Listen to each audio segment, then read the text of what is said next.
এইটা হচ্ছে বদরের ময়দান।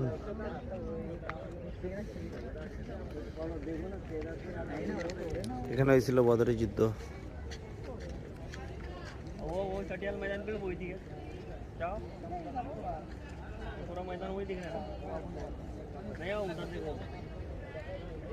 দেখেন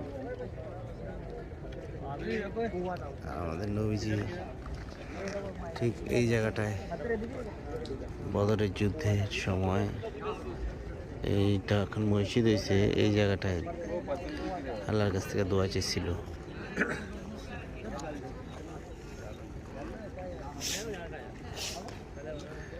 এখানে তিনি আল্লাহর কাছে সাহায্য চেয়েছে।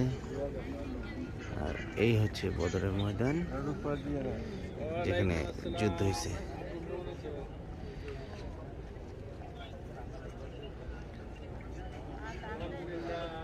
তো এই পর্যন্তই আজকে বদরের ময়দান দেখাই দিলাম আপনাদের।